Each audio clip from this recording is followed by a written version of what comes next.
So yeah, I hope all of you got a chance to look into the video that I had posted on Friday. So it discusses about the basics of differential amplifiers, what you can expect, or how you should design your transistors, or how should you place your transistors to make a differential amplifier. We also looked into DC analysis of a differential amplifier in that recorded lecture. And today we'll mostly look into the AC analysis. Now, reiterating this once again, that what we mean by DC analysis is just that how would you bias the transistor? How would you make sure that all the transistors are in the correct region of operation? And by correct region of operation, what we generally mean in analog circuit design is that the transistors need to be in the active region or the saturation region. Okay, if they're in the triode region or linear region, or if they're in the cutoff or subthreshold region, then you do not expect a good amount of gain, or you do not expect a good amount of performance, I should say, out of the transistor. If you go to graduate classes, you'll see that even if the transistor is in subthreshold, it is possible to get some amount of gain, but the bandwidth is much lower than when you have the transistors in saturation. So for all practical purposes, for this particular class or for this particular course, we have to assume the transistor needs to be in saturation on the active region. So by DC analysis, what we mean is that how do you make sure that the transistor is in saturation? How do you make sure that in the voltage transfer characteristic or in the VTC, that the transistors are biased almost in the middle of VTC, right? That's something I have been repeating again and again, but that is very important because unless you bias the transistor in the right region, you cannot expect a good amount of gain out of it. So that's what we mean by DC analysis, that you do a DC sweep of the input and try to find out that whether the transistor is in the correct region of operation. Right? Even if you don't apply any kind of AC signal at the input, you know that whether the transistor is in saturation or it is in triode just by looking at the DC voltages.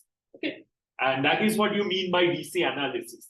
And once you have figured out that okay, the transistor is in the correct region of operation, then you do the AC analysis to find out how much is the gain that you can expect out of the amplifier. So by AC analysis, you generally mean what is the gain of the system. And by DC analysis, you generally mean whether the transistors are biased properly, whether they are biased in the saturation region or not. So in the recorded lecture, you should have an idea about how to do the DC analysis for the differential amplifier and making sure that all the transistors are in the correct region of operation. Today, we'll look at the AC analysis of the amplifier. And for that, we'll use something called a half-circuit theorem. What a half-circuit theorem means is that if there are two different parts of the system, which are denoted by, let's say, for example, this D1 and D2. And as you are applying, you see that this is very similar to your differential amplifier. This is the differential branch 1. This is the differential branch 2. And you are applying your input voltage 1 to D1 and input voltage 2 to D2. And D1 and D2 are connected here where you basically have a current source. So that basically looks very similar to your original differential amplifier structure that we had studied before in the previous lectures. So what the half-circuit theorem says is if you do an AC analysis of half of the circuit, you do not even need to do the AC analysis of the full circuit. The same analysis that you could do with all the transistors involved with the entire circuit will be same as the analysis that you do with half of the circuit. Given that the two branches or the two parts of the system are exactly identical to each other. Okay, if the transistor that you see on the left-hand side, M1 transistor is identical to the M2 transistor, if the RD1 is identical to RD2, if the DC voltage at the gate of M1 is same as the DC voltage at the gate of M2, and so on, then you can say that, okay, the left branch of this differential amplifier is identical to the right branch of the differential amplifier. So if the two branches or if the two parts of the system are identical, then you only need to analyze one half of it, and that will give you exactly the same AC gain if you had analyzed for the full system. But that makes your life much, much simpler because you just need to analyze half of the circuit. You just need to analyze with half of the transistors that you have. So that's what half circuit theorem says. In the recorded lecture, you'll see that we had done a full circuit analysis using superposition theorem. And superposition is something that you have studied earlier already. That if you have two different inputs applied to the system, you just analyze one of them first, and assuming that the other one is not connected at all. And then in the second part of the analysis, you'll assume that the second voltage or the second voltage source is connected, and then analyze. Right? That's what you do for superposition. And then you just add the effects of those two voltage sources together. So we had analyzed using superposition, and we had analyzed for the full system. And if you go through that lecture video, you'll see that after you had done this full system analysis, you'll see that the gain of the system will be equal to minus GM times RD. And by gain, in this case, we mean the differential gain, because this is a differential amplifier. So you have to take the difference of the AC voltages at the output. So which is basically your Vx minus Vy, where Vx is the output voltage at this point X, Vy is the output voltage at this point. So the difference of the two output voltages gives you the differential output voltage. Similarly, the difference of the two input voltages, V1 and V2, that will give you the differential input voltage. So the difference of V1 minus V2, that gives you the differential input. Vout1 minus Vout2, that gives you the differential output. What is the differential gain? The ratio between the differential output over differential input, right? So you know the definition of gain for a single-ended state. It's just V out over V in. In this case, the output voltage is defined as the difference of the two output voltages, because this is a differential amplifier. You'll always have two inputs and two outputs. The difference of the two output voltages is your output. The difference of the two input voltages is your input. Okay, and of course, I guess all of you now remember that the two input voltages will be in differential form of each other. So if one of the input looks like a sinoid with a phase of 0 degree, the other input will look like a sinoid with a phase of 180 degree. So that when you take a difference of the two inputs, you get a non-zero voltage. If both the voltages had the same phase, if both the sinoids had the same phase, then the difference of those two sinoids would have been nothing, right? Would have been 0. So that's why it's very important that the inputs are taken in the form of a differential signal. Okay. So now please go over the analysis that we did using superposition. But then, of course, using superposition, you sort of analyze a more complex circuit. You don't want to do that whenever you are doing a circuit design. So by now, you probably would have guessed that in this course, we're trying to make everything simpler. Even though the circuit looks very, very difficult, even though the circuit looks very complex, the way we try to analyze is a much more simpler method than you would have done by using, let's say, nodal analysis or by using KCL or KVL. Even though everything can be solved using KCL and KVL. And I'm not discouraging that, because if you can solve KCL, KVL, and Ohm's law, you can solve any circuit. But in this course, you're learning newer ways to analyze complex circuits in a simpler way. So one of those methods is called this half circuit approach. And this approach is valid only if the two sides of the full system is identical to each other. If they're not identical, then you cannot apply the half circuit theorem. Okay. So using this half circuit concept, what you generally do is that you just divide this full differential system into two parts. One is whatever you see in the left-hand side. The other one is whatever you see on the right-hand side. Now, interestingly, if you do this, if you are applying the small signal half circuit concept, interestingly, this point, which is the source of the M1 as well as M2 transistors, M1 and M2 MOSFETs, this source point, as you see over here, is considered as AC ground. And we can do that. Why can we do that? That is because, assume that you are applying a sinoid with a 0 degree phase at the gate of the transistor M1. Now, what would be available at the source of this transistor M1? You know that if you are taking this as your input, if the gate is at your input, and if your source is your output, then that works as a source follower.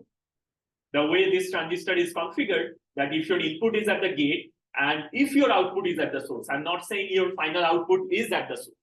Your final output will be at the gate. But for a moment, consider that you want to find out what is the voltage at the source.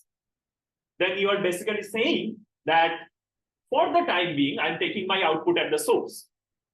So this works as a source follower. Your input is at the gate, output at the source. That's the definition of a source follower. And you know what is the gain for a source follower? That is equal to 1, almost equal to 1. So if you have a 0-degree phase sine wave, if you have a sine wave with a 0-degree phase at your gate, you'll have a sine wave with a 0-degree phase at your source as well, if that is the only voltage that was applied to this circuit. But at the same time, you're applying a sine wave with a 180-degree phase at the other input, at the gate of the transistor M2. Now, at the source of the M2, you have another source follower operation, right? You are applying the transistor input at the gate of M2, and you're taking the output for the time being at the source of your M2 transistor. So you have a sine wave with 180-degree phase at the source of the M2 transistor. Now, just see that the M1 and M2 transistor, the sources of the M1 and M2 transistors are connected together. So when both the inputs are applied at the same time, you basically have this source follower type operation, and you have a sine wave with 0-degree phase at the source of M1. You have a sine wave with 180-degree phase at the source of M2. When those two are added up, what do you get? You get no AC signal at all. And that is the reason why you can assume that the sources of M1 and M2 transistors, for all practical purposes, are AC ground. Because at that point, you have addition of a sine wave with 0-degree phase and a sine wave with 180-degree phase. Again, this assumption holds true only if the left-hand side of the circuit is identical to the right-hand side of the circuit, so that the gain of the source follower on the left is same as the gain of the source follower on the right. And at the same time, you're assuming that you are applying a differential input. So if you apply anything other than a differential input, your point B will not be an AC ground.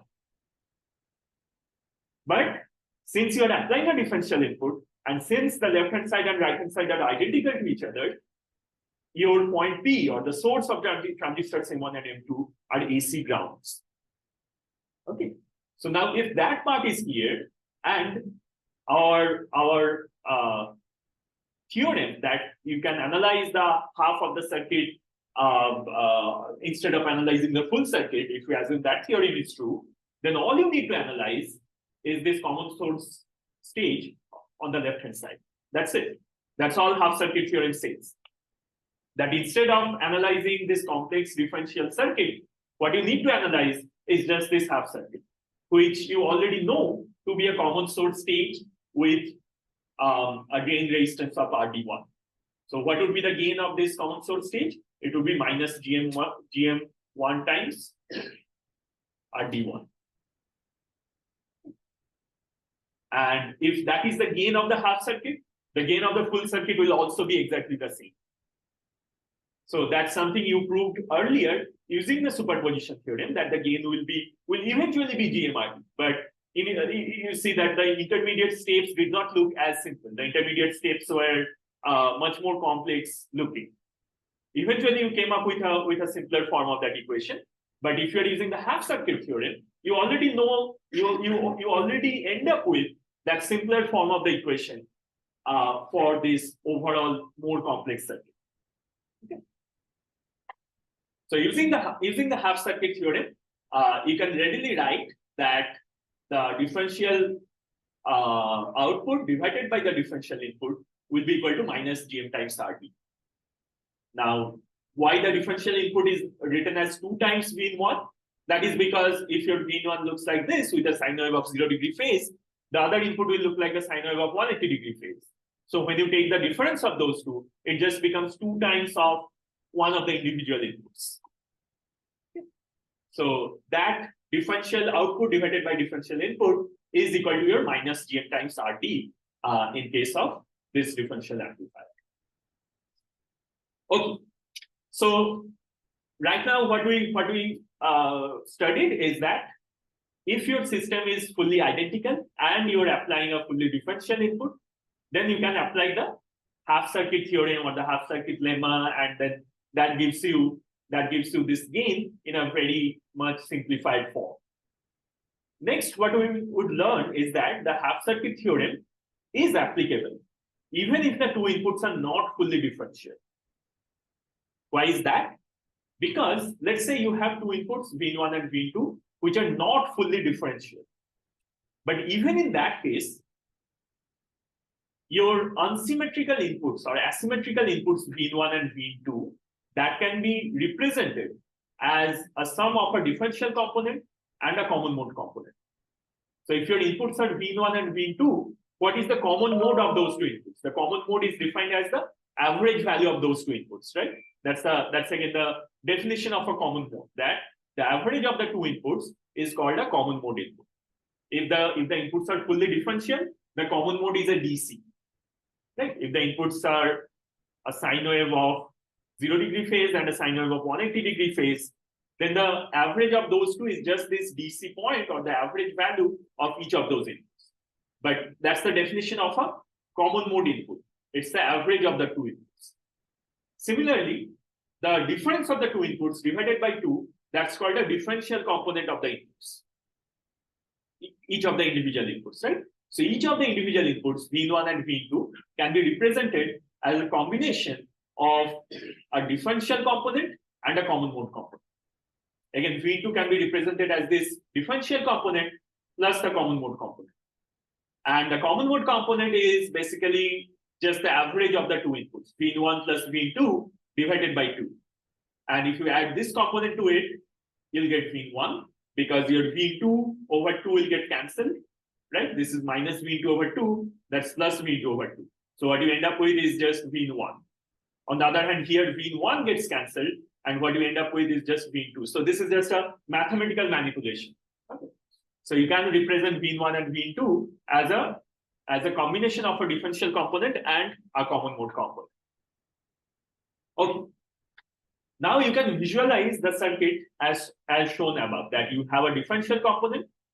So this is your differential component, and this is your common mode component, right? So you are as if applying two different voltage sources at each of the inputs. One of the voltage source represents the differential component, the other voltage source represents the common mode component. Now, each type of the input can be computed again by superposition. That initially, like using superposition, what you can do is that you can first analyze only the differential component, and then again you can analyze only the common mode component, and then add the effects of the two. That's what superposition theorem again tells you, right? So if you are using that approach, that you'll first analyze, let's say, the differential component, and then you'll analyze the common mode component, what would you get? So initially, if you're doing the differential analysis, then you're applying just the differential inputs, V1 minus V2 over 2 over here, and V2 minus V1 over 2 at the other input. Okay. So that's your differential analysis. The common mode analysis will be when you are applying V1 plus V2 divided by 2 at both the inputs.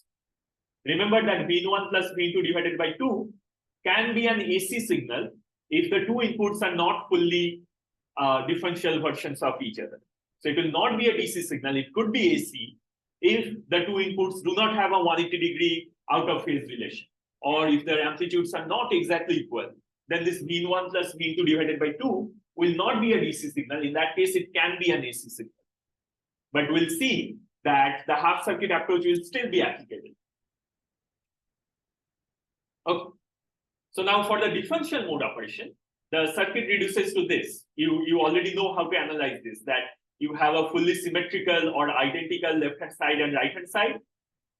And on the left-hand side, you're applying a V1 minus V2 over 2. That's the differential input on the left. On the right-hand side, you have the other part of the differential input. That's V2 minus V1 divided by 2. Now, this is something you already know how to analyze. It is exactly same as the previous analysis that you had done. So Vx minus Vy, that's the differential output. So Vx minus Vy, that's the difference of voltages at points X and Y. That would be gain times the difference of the two inputs. Now, what is gain? In this case, again, gain is equal to GM times R minus GM times RB. But of course, if you consider the output resistance of the transistors, then it will be RD in parallel with RO. Again, something that you already know from your common source analysis, that for the simplest form of the common source structure, if you're considering the RO, if you're considering the output resistance of the transistors, then the gain of the system will be minus GM times RD in parallel with RO. If you're considering the RO is infinitely large, then it is just minus GM times RD. Again, something that you have learned when you learn common source amplifiers. So that's the gain of the system times the differential input. So this part was very easy to analyze. Okay. But for the common mode operation, when you are applying the same voltage, let's say V1 plus V2 divided by 2 at both the inputs, again the circuit is fully symmetric, right? Because M1 is identical to M2, RD1 is identical to RD2, and you are applying the same input to both the gates of M1 and M2 transistors. Okay. So if everything is again identical, you can definitely say that the currents drawn by M1 and M2 from RD1 and RD2 are exactly equal to ISS over 2. So the DC analysis, in terms of the DC analysis, the currents drawn by the two branches will again be exactly the same. Also, the output voltages, the DC output voltages will be exactly the same because the currents are same, the resistance is the same. So the voltage drop across this resistance is same as the voltage drop across this resistance. So the DC potential at point X will be equal to the DC potential at point Y. Okay. So what you really have in this case is a circuit that simply amplifies Vin1 minus Vin2 while eliminating the effect of the common mode. Why does it eliminate the effect of the common mode? Because you are applying the same input to both M1 and M2 when you are doing the common mode analysis. When you are doing the analysis for the right hand side of this figure, you are applying the same input to M1 and M2. So what is the differential input? The differential input is 0, right? If you are applying the same input, you are not applying a differential input in this case. The differential input was here. You represented Vin1 and Vin2 as a combination of a differential input and a common mode input. When you have the differential input, you already analyze the gain is GMRD times the differential input, or the output is GMRD times the differential input. When you are talking about the common mode input, you are basically applying the same input to both M1 and M2 transistors. If the input is same, if you're applying the same signal to two transistors, what is the difference of two signals which are exactly the same? If one signal looks like this and the other signal looks like that, what is the difference of the two signals? 0, right? So if you're applying 0 differential input, what would be your differential output? That's also 0. If you're applying 0 input, you cannot expect non-zero output out of an amplifier. Okay. So for the common mode configuration or for the common mode analysis here, you'll see no difference, or the differential signal V1 minus V2 will be 0. So all we are saying is that the output, the differential output will be equal to GMRD times the differential input, even if the inputs are not fully differential versions of each other.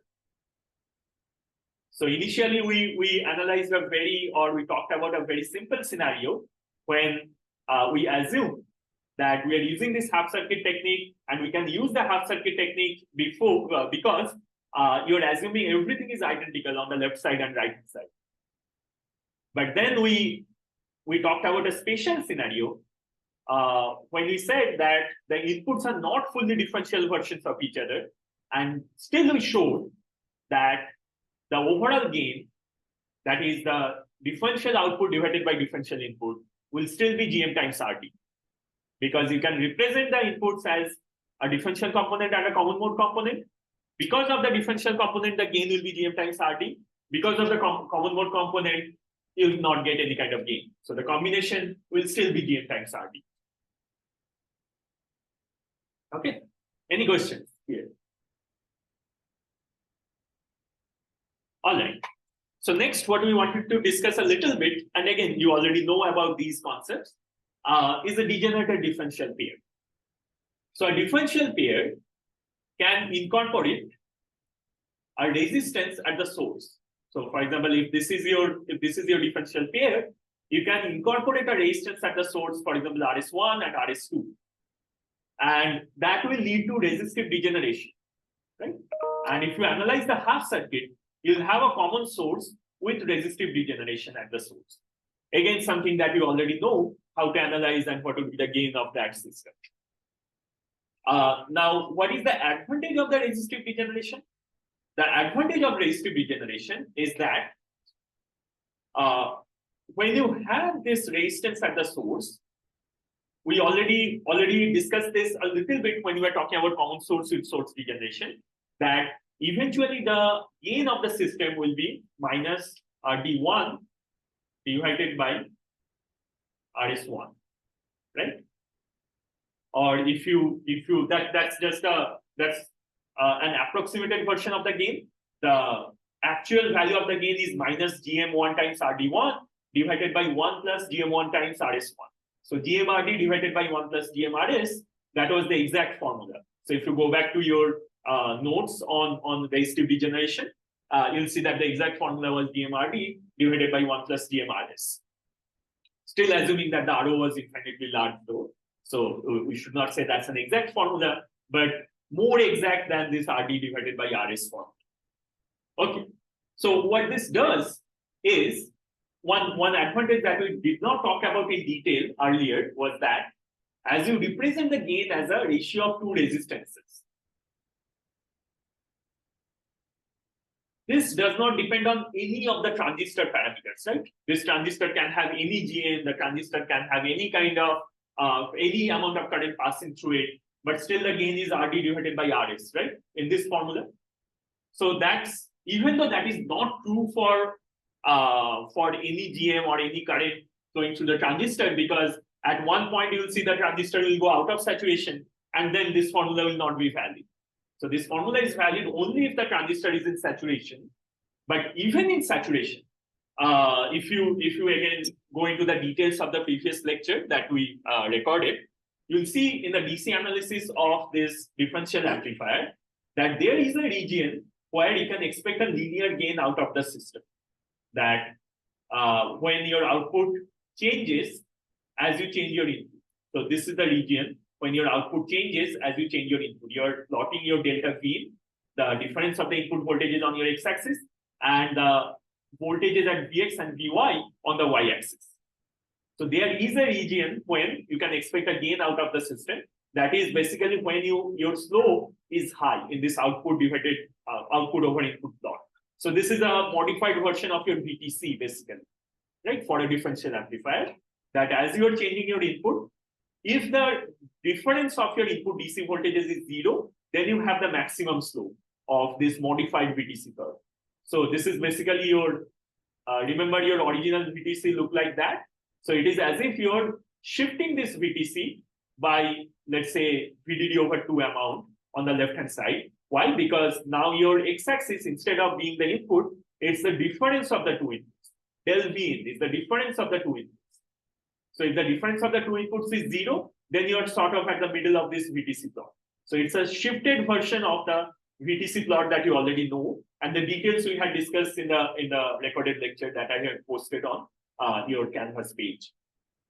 So this is just a modified version of your VTC plot. And when your delta V is 0, you have the maximum slope. So that's the point when you expect the maximum gain out of it, right?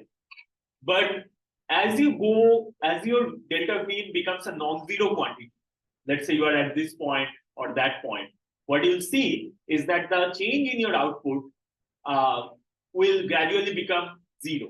It will start decreasing. The change in your output as you're changing your input will start decreasing, and at some point it will become 0, which means that the gain of the system will become 0 very fast. So same as saying that, okay, in this part of the VTC, you don't expect any gain, or in this part of the VTC, you don't expect any gain. You expect gain only in this part of the VTC. What you do when you do a source degeneration is that you extend the region where you actually expect a linear gain. So where you expect a fixed amount of gain. Your gain is RD divided by RS when you use a source degeneration. And when you have source degeneration, your VTC sort of becomes like this: the solid lines instead of the gray lines over here is the solid black lines that you see when you have your source degeneration. What this means is that your gain reduces because as you see, the slope of the solid black lines is lower. So if I mark them with red, so the slope of the red lines are lower than the slope of the blue lines or the gray lines, right? And the slope on the VTC represents the gain of the circuit. So if the slope reduces, the gain of the circuit also reduces. And that's what we learned when we learned about source degeneration, that the gain of the system will reduce if you have source degeneration.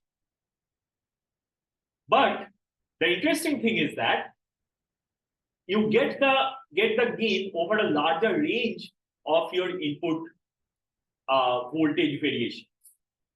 So in the previous case, the linear range was only this much. Now the linear range is that much. That as you're changing your gain, what you're really doing is that instead of having a VTC that look like this, you're now having a VTC which, let's say, looks like, let me draw it with a different color. You're having a VTC which sort of looks like that. So instead of having gain within a very small range of operation, you are having a gain in a large range of operation, but the value of that gain is lower. That's the trade-off. That's the price you pay. That the gain, when you have source regeneration, becomes lower, but the gain is available for a much larger range of operation. Questions?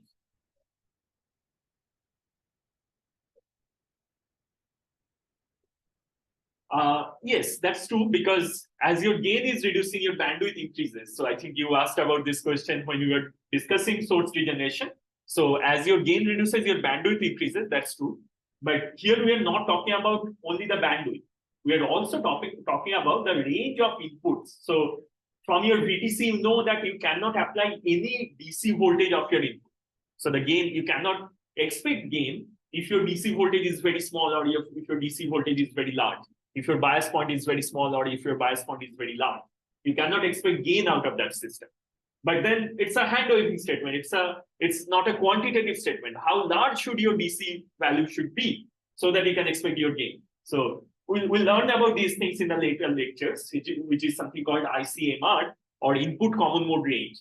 That for how much or what should be the value, what should be the maximum value of the input voltage or the minimum value of the input voltage within which you can expect a large amount of gain. That's called the input common mode range. Now, if you do not have the source regeneration, the VTC looks sharper. The VTC is sharp because you know that without the source regeneration, the gain is more, which means the slope of VTC is more. So VTC is sharper. But with the degeneration, the VTC becomes less sharp, but at the same time, that increases the range of the input that you can have within which you can expect some amount of gain. Right? So for example, here, you are not having any kind of gain previously, but now you have some amount of gain as you have a non-zero slope. Again, in this location, in this region, you are not having any kind of gain earlier, but now you have a non-zero slope. So you're kind of extending the range of the bias points as you do apply a degeneration resistance. So this is called linearization. That degeneration helps you in linearization of the gain. That you have more range of the input voltage within which you can expect gain. So again, this is a more advanced concept, but it's interesting to know that, okay, this is something that might come up in your minds, that using source regeneration, the gain always reduces. So why do I even bother? Why do I need to apply degeneration? So these are some of the advantages, that even if your gain reduces, you get that gain over a larger linear range. Also, your bandwidth increases. And at the same time, you can, as we discussed earlier, that you get another knob to play with as you are biasing the transistor. More questions?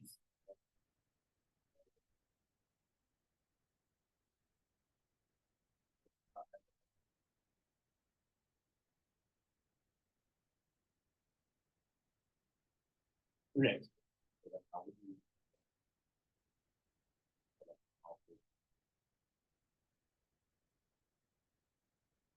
Yeah, that's a very good question. So the question is that uh, I know that I can apply the input only in a certain range, right? So that's the meaning of input common mode range or ICMR. We'll discuss about ICMR in more detail in the next few lectures. But what you see from this curve is that you cannot apply any input and expect gain out of it. That is the same thing as we had learned in VTCs, voltage transfer characteristic, right? You cannot apply any input and expect gain out of the system. Your input has to be within a certain range, for example, from here to here. Then only you expect gain out of it. Otherwise, the slope of this curve is 0, which means that you cannot expect gain out of it. Now, the question is that what should be my input, right? Or what should be the boundaries of my input, the maximum and minimum values? Again, we'll look into the formulas of ICMR as we go along. But what I can say right now is that your input should be in a range that the maximum value of the input, as you are applying this sine wave. So, for example, you are applying this sine wave at the input. You have to make sure that the maximum value, when the sine wave reaches its maximum value, it's within this linear range. If it is outside that linear range, so this range is called linear because this is where you can expect a fixed gain out of it. So if you take the slopes at every point, of course, this is not fully linear because we already see some nonlinear distortion over here. And what is linear? What is meant by linearity is that if you apply any kind of input, you have the same gain for the input, irrespective of whether the input is large or small.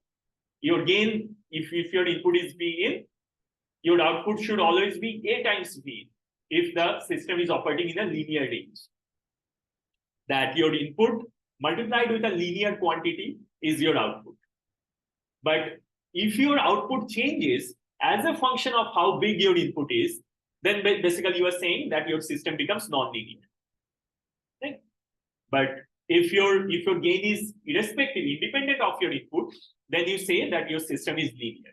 That you have y equal to mx, this kind of equation, that y is your output, m is your slope, x is your input. You know that y equal to mx is a slope of a straight line.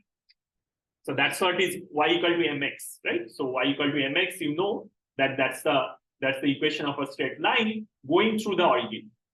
So that's y equal to mx. If it is not y equal to mx, let's say it's equal to y equal to m squared x, then it's non-linear. Now, MOSFET devices are non-linear in nature because it follows square law model.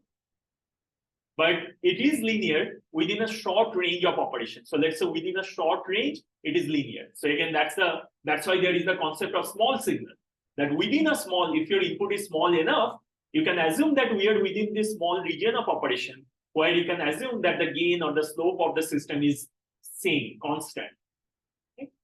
Now, as you are applying larger and larger inputs, you'll see that you'll either end up in this region or that region or even beyond. And then your system becomes more and more non-linear.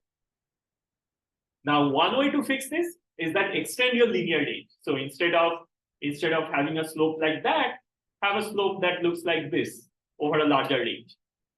Right? So that increases the range of inputs within which your V1 or V2 could be, and you can still expect the same slope over here or over here. So the slope is more or less constant over this entire range. So that's one way to increase the linearity at the cost of gain. So gain reduces, but your linearity improves. And we'll look into the formulas for ICMR, that what should be the value at this point or what should be the value at that point. Please go over the recorded lecture that I posted on Friday that has some initial discussions on ICMR.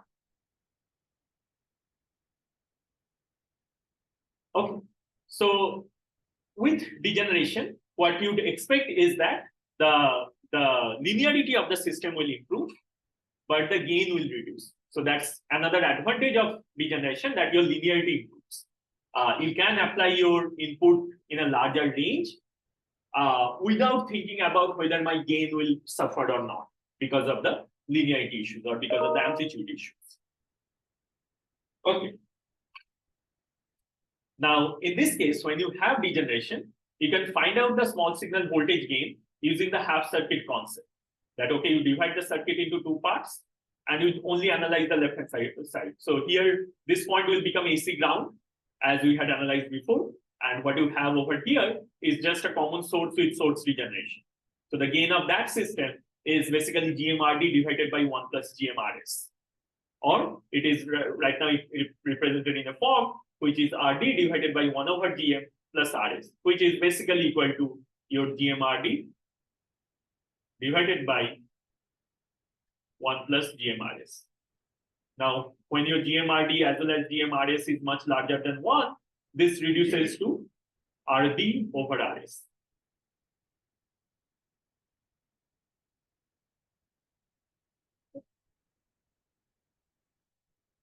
Okay. But there is an issue here. So this degeneration resistors will consume some amount of voltage headroom.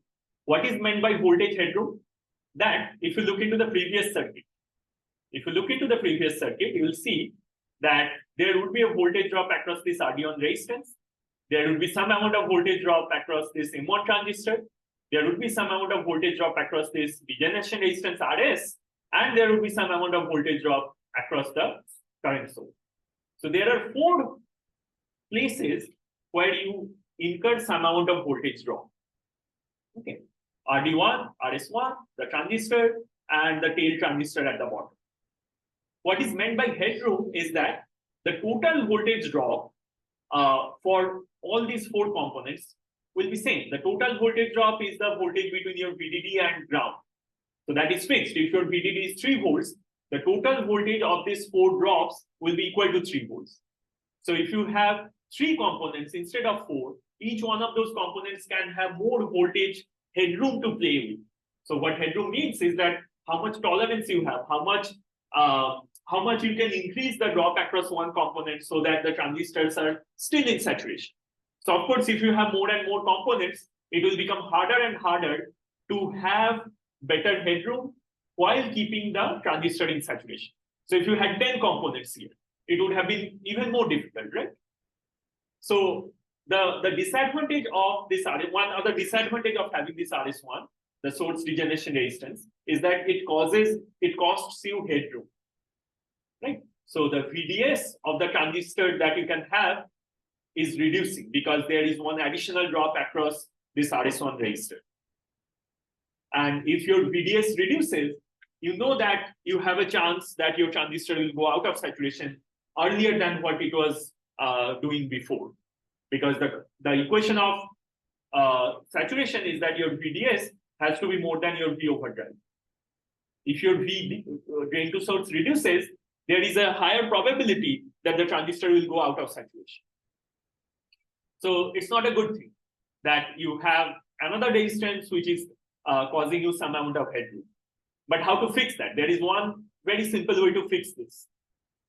That you divide this ISS current source, the tail current source, into 2 currents, ISS over 2 over here and ISS over 2 over here, and then apply the resistance in between these 2 current sources, somewhat like this. The advantage here is that the voltage drop from VDD to ground, consists only the voltage drop across RD1, the voltage drop across M1, which is basically the VDS of the M1, and the voltage drop across the current source.